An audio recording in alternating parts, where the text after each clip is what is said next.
नमस्कार फ्रेंड, मैं हूं गणपत सेजू और आप सभी का स्वागत करता हूं आप ही के अपने channel GK with G sir के अंदर। देखो, आज का जो वीडियो रहने वाला है कक्षा 8 के लिए है और प्रारंभिक शिक्षा पूर्णता प्रमाण पत्र 2023 के लिए। विषय आपका हिंदी रहेगा। यह आपके देखो बोर्ड एग्जाम हो रहा है और आपके बोर्ड एग्जाम के लिए ही ये महत्वपूर्ण वीडियो मैं आपके लिए बना रहा हूँ। समय आपका 3 घंटे 15 मिनट का रहेगा और पूर्णांक है आपके 80 का रहेगा। तो हिंदी विषय के लिए ये महत्वपूर्ण वीडियो रहने वाला है, तो जरूर इसको लास्ट तक आप देखिएगा। टोटल क्वेश्चन 25 है और सभी प्रश्न करने अनिवार्य है, ये तो सारे आपको पता ही है। देखो, पूरा वीडियो देखना। मैं यहाँ पर सभी जो प्रश्न हैं उनको डिस्कशन करूँगा। मेरे वन में मृदुल बसंत, पंक्ति में वन से आशय है।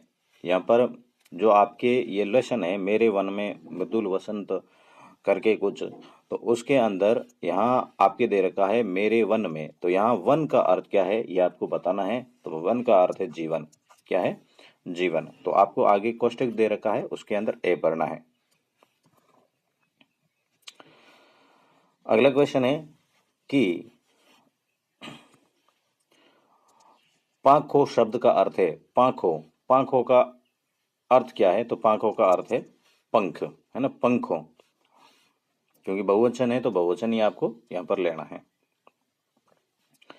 अगला क्वेश्चन है कि ग्रामीण महिलाओं ने साइकिल रूप में चुना। साइकिल को किस रूप में चुना?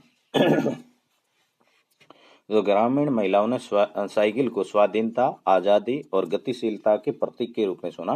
किसको? साइकिल को। मन मोह लेना मुहावरे का अर्थ है। मन मोह लेना मुहावरे का अर्थ क्या होगा? तो आकर्षित करना। मन मोह लेना अर्थात आकर्षित करना।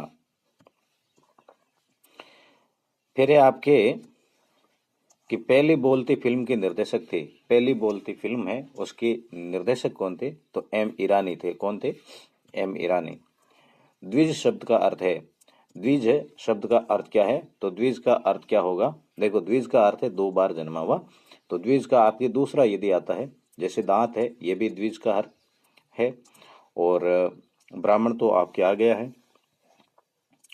और पक्षी, पक्षी भी द्विज का है। ये द्विज के समानार्थी शब्द हैं, मतलब पर्यायवाची शब्द हैं। दांत खट्टे करना मुहावरे का अर्थ क्या है? तो दांत खट्टे करना मुहावरे का अर्थ क्या हो सकता है? धोखा देना, लड़ाई करना, परास्त करना या फिर खट्टी चीज खाना। तो यहाँ पर देखो, दांत खट्टे करना परास्त करना होता है। तो आपको इसी प्रकार से लिखना है, जैसे मैं आपको बता रहा हूं वैसे के वैसे लिखना होगा। अगला है कि सुंदरता में संज्ञा है। सुंदरता जो शब्द है उसके अंदर कौन सी संज्ञा है? देखो, सुंदर और सुंदरता अलग है। सुंदर और सुंदरता, सुंदर से सुंदरता बना है। सुंदरता के अंदर भाववाचक संज्ञा है। कौन सी है? भाववाचक संज्ञा। अनंत से मिलन से क्या अभिप्राय है? अनंत से मिलन से क्या अभिप्राय है? तो देखो, अनंत से मिलन का अभिप्राय क्या होगा? तो अदृश्य परमात्मा से मिलन। अदृश्य परमात्मा से मिलन। तो ये आपको लिखना होगा, क्योंकि एक शब्द के अंदर है या एक लाइन के अंदर है, उसको एक लाइन में लिखना है। मौलिक शब्द में कौन सा प्रत्यय है? देखो, मूल, धन, इक, इनसे ये बना है मौलिक शब्द। किनसे बना है? मूल, धन, इक से मौलिक शब्द बना है। वचन किसे कहते हैं उसके भेद बताने हैं आपको। वचन किसे कहेंगे, भेद बताएं। तो वचन देखो, शब्द जिस रूप से उसकी एक या अनेक होने का ज्ञान हो उसे वचन कहते हैं। देखो, कोई शब्द है और उनसे अपने को संख्या का बोध होता है, मतलब एक या अनेक होने का बोध हो रहा है, संख्या का बोध हो रहा है, तो उसे वचन कहेंगे। जैसे मैं यहाँ पर कह दूं, जैसे मैं यहाँ पर कहूं हाथी, ठीक है, और हाथियों, तो यहाँ पर क्या हो गया? हाथी एक वचन है, मतलब एक का बोध हो रहा है, और हाथियों से अनेक का बोध हो रहा है। तो ये दो प्रकार के होते हैं, एक तो एक वचन और एक दूसरा है बहुवचन। फिर आगे बढ़े तो यहाँ पर देखो, विद्यालय परिसर में पेयजल को अपने विद्यालय परिसर को स्वस्थ रखने के लिए कोई दो उपाय बताने हैं। विद्यालय परिसर को स्वस्थ कैसे रखा जाए, तो ये अलग अलग आंसर हो सकता है। तो मैंने लिखा है कि विद्यालय परिसर में पेयजल को स्वस्थ बनाए रखना एक तो पहला है, और उसके बाद में विद्यालय में बने शौचालय मूत्रालय की नियमित सफाई होनी चाहिए, यह आपके दूसरा कारण है। मक्खन चुराते और खाते समय श्री कृष्ण थोड़ा सा मक्खन बिखरा क्यों देते थे? देखो, श्री कृष्ण है, मक्खन खाते वक्त थोड़े बहुत है मक्खन बिखेर देते थे, क्यों? क्योंकि मक्खन ऊंचाई पर रखा हुआ होता था और उसे चुराने और निकालने में जल्दबाजी और हड़बड़ाहट के कारण थोड़ा सा बिखर जाता था। तो ये एक सामान्य सी बात थी। टोपी पहनकर गौरैया की क्या प्रतिक्रिया थी? तो टोपी पहनकर गौरैया प्रसन्न हो गई और वह डेढ़ टांग पर नाचने लगी अर्थात फुदकने लगी। वह फुदक फुदक कर गौरा को टोपी दिखा रही थी। कौन? गौरैया। आगे बढ़े तो सड़क दुर्घटना के प्रमुख कारण क्या है, लिखिए। देखो, सड़क दुर्घटना क्यों होती है, उनके क्या कारण है, ये आपको बताना है। तो देखो, गाड़ी चलाते समय सतर्क ना रहना और मोबाइल फोन पर बात करना, ये एक प्रमुख कारण है। गाड़ी में सामने और दाएं बाएं लगे शीशे का उपयोग नहीं करना, दाएं और बाएं लगा शीशा है उसका उपयोग नहीं करना, और वयस्क होने से पहले ही गाड़ी चला देना। 18 वर्ष से कम उम्र की जो है वो भी गाड़ी चला देते हैं। इस कारण है सर्वाधिक है रोड एक्सीडेंट अर्थात सड़क दुर्घटना होती है। और गाड़ी को तेज गति से चलाना। हम धूल उड़ाते जहां चले से कवि का क्या तात्पर्य है? आपके जो कविता है उसके अनुसार आपको बताना है। कवि का तात्पर्य है कि जिस ओर भी शक्तिशाली वीर बढ़ते हैं उस ओर केवल उनका अस्तित्व ही दिखाई देता है। उनके जोश भरे कदमों से सारे वातावरण में धूल सा जाती।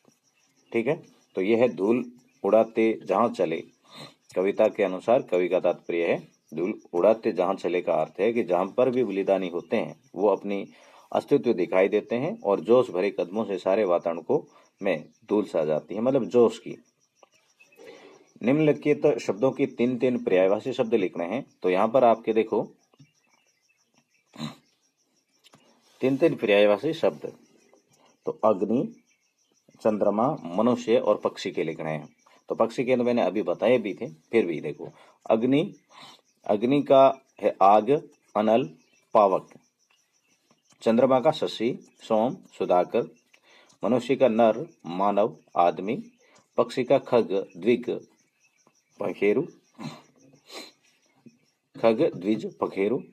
और इस प्रकार से आपको पर्यायवाची है तीन तीन सभी के याद करने। कितने कितने? तीन तीन याद करोगे ताकि आपके कोई भी प्रश्न है वो गलत नहीं हो। कबीर के दोहे को साखी क्यों कहा जाता है, लिखिए। देखो, कबीर के दोहे हैं उन्हें साखी कहा जाता है, ऐसा क्यों? तो ऐसा इसलिए है क्योंकि इसका अर्थ है साक्षी, गवाहों या अप्रत्यक्ष रूप से, अर्थात उन्होंने इस संसार समाज को अपनी खुली आंखों से देखा, जैसा देखा उसे वैसा ही व्यक्त किया। साखी का अर्थ क्या होता है? गवाह, है ना। साखी का अर्थ गवाह या साक्षी होता है। साक्षी का अर्थ है कि मतलब कबीर ने जिस रूप में संसार को देखा वैसा का वैसा है, उन्होंने अपने जो भी है उन्होंने जो साखियां लिखी है, श्लोक लिखे हैं, दोहे लिखे हैं, उनके अंदर उन्होंने बता दिया। इस कारण इसे साक्षी कहते हैं, साखी कहते हैं। वे समाज में व्याप्त कुरीतियों, अंधविश्वासों, आडंबरों को समाप्त करना चाहते थे, इसलिए उन्होंने इनका विरोध कर जीवन सत्य को अपनी वाणी में व्यक्त किया था। कामचोर कहानी का मूल उद्देश्य क्या है? कामचोर जो कहानी है इसका मूल उद्देश्य क्या है? तो कामचोर कहानी का मूल उद्देश्य है कि प्रत्येक माता पिता को अपने बच्चों में काम करने की आदत डालनी चाहिए और उन्हें कर्मठ तथा परिश्रमी बनाना चाहिए। बच्चों को कर्तव्य परायण होना चाहिए। मैं हूं गणपत। जो देखो, आपने अभी तक इस चैनल को सब्सक्राइब नहीं किया है तो आप इस चैनल को सब्सक्राइब जरूर कर लें, जीके विद जीएस सर को। यहाँ पर आपके बेल आइकन दिख रहा है, सब्सक्राइब नाम लिख रखा है, तो वहां पर आप अंगुली लगाएंगे और उसके बाद में आपको यहाँ पर एक घंटी दिखेगी, घंटी पर टच करना है और फिर यहाँ पर ऑल आएगा, ऑल पर आपको टच और कर देना है। और इस वीडियो को लाइक ज़रूर करें और अपने सभी जो दोस्त हैं उनके साथ में इस वीडियो को शेयर भी कर दें। बढ़ते हैं आगे।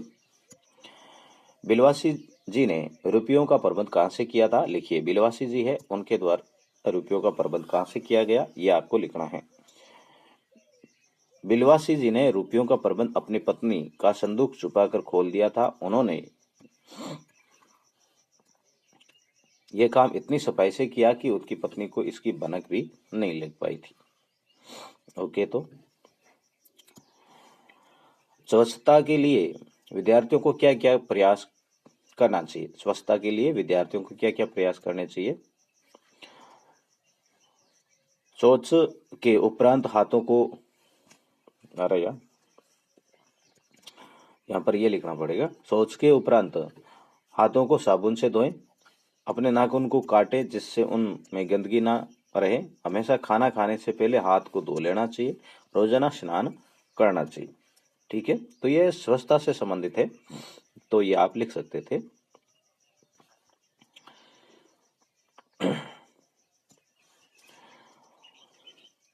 हम तो केवल ये आंकते हैं। अब यहाँ क्या करना है, आपका ध्यान से सप्रसंग व्याख्या करना है कि ये देश की धरती दूसरे देश को सुगंध भेजती है और ये वे सौरभ हवा में तैरते हुए पक्षियों की पंखों पर तैरता है और ये देश का भाप दूसरे देश में पानी बनकर गिरता है। सॉरी, इसका आपको क्या करना है, भावार्थ लिखना है। प्रसंग क्या है, तो ये पद्यांश श्री रामधारी सिंह दिनकर। सबसे पहले तो आपको क्या करना है, ये किस पाठ से लिया गया है और उनके लेखक कौन है या कवि कौन है। रामधारी सिंह दिनकर द्वारा रचित है। कविता भगवान के डाकिये से लिया गया है, भगवान के डाकिये से लिया गया है। और इनके रचयिता कौन है अर्थात कवि कौन है, श्री रामधारी सिंह दिनकर है। यहाँ कवि ये बताना चाहता है कि पक्षी और बादल भगवान के डाकिये हैं जो स्वतंत्र भाव से पूरित होकर विश्व बंधुता के संदेश को एक देश से दूसरे देश में पहुंचाते हैं। ये तो आपका प्रसंग हुआ। अब उसका पूरा व्याख्या क्या रहेगी। कवि कहता है कि धरती पर एक प्रदेश की फूलों की सुगंध हवा में तैरता एवं पक्षियों के पंखों के द्वारा दूसरे देश में बिना किसी बाधा या रुकावट के जाती है। एक देश में बादल बनते हैं तो दूसरे देश में बरसते हैं। भाव यह है कि प्रकृति न किसी बंधन में बंधती है और न किसी के प्रति कोई भेदभाव रखती है, क्योंकि देखो प्रकृति एक अजीब है। निम्नलिखित गद्यांश को ध्यानपूर्वक पढ़िए और दिए गए प्रश्नों के उत्तर दीजिए। अब यह है आपके पद्यांश है, गद्यांश है। फिर है इन प्रश्नों के उत्तर देना है। तो यहाँ पद्यांश हमने उठाया है। एक भर की भूखी भेड़े दाने को सूप देख कर जो सबकी सब जपटी तो भागकर जाना कठिन हो गया। लष्टम पष्टम तख्तों पर चढ़ गई, पर भेड़ चाल मशहूर है। उनकी नजर तो बस दाने के सूप पर जमी हुई थी। पलंगों को फलांगती, बर्तन लुढ़काती साथ साथ चढ़ गई। तख्त पर बानी दीदी का दुपट्टा फैला हुआ था, जिस पर गोखरी, चंपा और चलमा सितारे रखकर बड़ी दीदी मुगलानी बुआ को कुछ बता रही थी। भेड़े बहुत निसंकोच सबको रौंदती, मेंगनों को छिड़काव करती दौड़ गई। अब नीचे प्रश्न है, उपयुक्त जो गद्यांश है इसका तो पहले शीर्षक क्या है, तो शीर्षक है इसका देख लो, भेड़ का प्रभाव, भेड़ चाल का प्रभाव। ठीक है। दूसरा है कि भेड़े एक साथ किस पर और क्यों झपटी, तो भेड़े एक साथ सूप पर झपटी क्योंकि दिन भर से भूखी थी और उनकी नजर सूप पर रखे दाने पर जमी हुई थी। भेड़ चाल का क्या आशय है, तो भेड़ चाल का आशय यह रहेगा कि बिना सोचे समझे आगे कूद जाना, अंधानुकरण करना, मतलब कोई सोचे समझे आगे वाला चल रहा है तो उनके पीछे पीछे चल देना। बड़ी दीदी किसे क्या बता रही थी, तो बड़ी दीदी मुगलानी बुआ को दुपट्टा फैलाकर उसमें गोखरी, चंपा, चलमा, सितारे रखकर बता रही थी। अगला क्वेश्चन है कि आप भीलवाड़ा निवासी महेश हेर अपने विद्यालय के प्रधान अध्यापक महोदय को शुद्ध पेयजल व्यवस्था करवाने के लिए प्रार्थना पत्र लिखिए। तो यहाँ पर आपको प्रार्थना पत्र लिखना था, तो बड़ा इजी प्रार्थना पत्र होता है, कोई हार्ड होता नहीं है। तो देखो, सबसे पहले सेवा में श्रीमान प्रधानाध्यापक महोदय, राजकीय उच्च प्राथमिक विद्यालय, जो भी आपके स्कूल का नाम आता है वो स्कूल का नाम है आपको लिख देना है। विद्यालय में शुद्ध पेयजल व्यवस्था करवाने के संबंध में महोदय निवेदन है कि हमारे विद्यालय में पानी की टंकी की कई महीनों से सफाई नहीं हुई है और उसका ढक्कन भी टूट गया है, जिसके कारण उसमें धूल व कूड़ा करकट उड़कर गिरता रहता है। कृपा करके टंकी की नियमित सफाई करवाने और उस पर ढक्कन लगवाने की कार्यवाही करें। आशा है कि आप शुद्ध पेयजल की व्यवस्था अविलंब करवाने की कृपा करेंगे। प्रार्थी महेश, छात्र प्रतिनिधि, राजकीय उच्च प्राथमिक विद्यालय, शास्त्री नगर, भीलवाड़ा, कक्षा 8। यहाँ तो ये लिखिए, यहाँ पर अपनी बहन की शादी की सम्मिलित होने के लिए अपने मित्र को निमंत्रण पत्र लिखना है। तो पत्र लिखिए या प्रार्थना पत्र लिखिए, एक ही लिखना है, दोनों लिखना ही नहीं है। तो यहाँ पत्र लिखते हो तो इस प्रकार से लिखना है। बहन की शादी वाला थोड़ा फेमस ही है। चौस्ती गेट, जोधपुर, जो भी है। नमस्ते, यहाँ सब कुछ है, सपरिवार कुशल चाहता हूँ। आपको जानकर प्रसन्नता होगी कि ये जो दिनांक है को मेरी बड़ी बहन का शुभ विवाह होगा। हमारे घर बारात कुशामण जो भी आएगी, मतलब यह नाम आप अपने अनुसार लिखेंगे।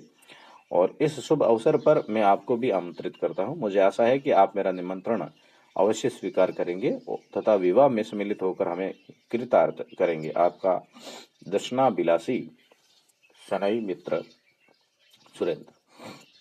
फिर देखो, निम्नलिखित में से किसी एक विषय पर निबंध लिखिए। तो यहाँ पर आपको क्या है, निबंध लिखना था। विद्यार्थी और अनुशासन पर लिखिए, या दीपावली पर लिखिए, या हमारे विद्यालय का वार्षिकोत्सव है उस पर लिखिए, या पर्यावरण संरक्षण पर लिखिए।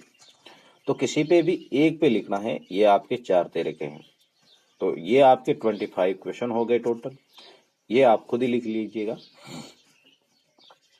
एक बार फिर से कह रहा हूँ, चैनल पर पहली बार आप विजिट कर रहे हैं तो चैनल को आप सब्सक्राइब जरूर कर दीजिएगा और